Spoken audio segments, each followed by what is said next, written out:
alipokuwa anaondoka, Umar bin Khattab radhiyallahu anhu anasema falabitu malia, kumaliza katika muda miongoni mwa masiku hapo kwamba tulimaliza.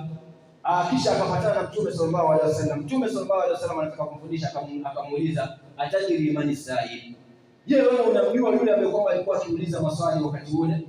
Qala Allahu wa rasuluhu a'lam, akamwambia Allah na mtume wake ndiye anayejua.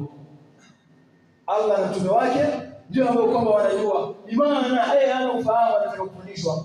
Akamwambia huwa Jibril atakum, huyo ni Jibril amekujia nyinyi masahaba, amekujia nyinyi wale ambao watakuja baada ya masahaba, tabi'i wa tabi'in, wale ambao watakuwa ni wenye kufuata katika Uislamu. Amekujia nyinyi waumini wa dini ya Kiislamu, ndio alimu dinakum, amekuja ili awafundishe nyinyi katika nini? Katika dini yenu.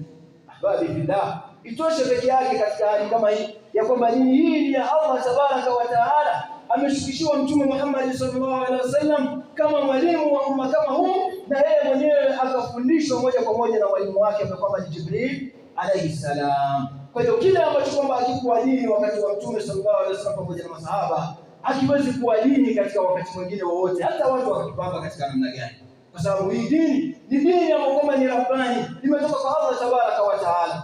Atakayezungumza akazungumza katika kupamba mambo ambayo kwamba ni ya munkari akayaonyesha kwamba ni ya sawa, akapamba mambo ambayo kwamba ni ya bid'a kuonyesha kwamba ni ya sawa, ajue yakulu Allah tabaraka wa taala ma yalfidu min qawli illa ladayhi raqibun atid.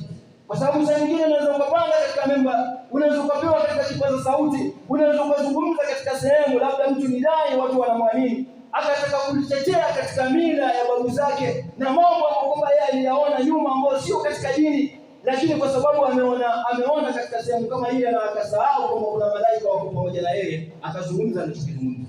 Bali na awamu pia, labda mtu akaona mahali ajulikani, akamwaga katika matusi, akazungumza katika maneno ambayo kwamba ni ya dharau, akazungumza katika maneno ambayo kwamba ni ya kibri, labda kwa sababu ya cheo ambacho kwamba yuko nacho, ama kwa sababu ya senti ambayo kwamba yuko nazo, ama kwa sababu ya kibri ambayo kwamba yuko nayo na jeuri, akazungumza maneno ambayo kwamba ni ya kuvuka mipaka. La yalfizu min qawli illa ladayhi raqibun atid, aongei mtu katika anachokiongea isipokuwa kuna malaika ambao kwamba wako nao, wako pembezoni mwake kuliani na kushotoni, wanakuwa ni wenye kuandika.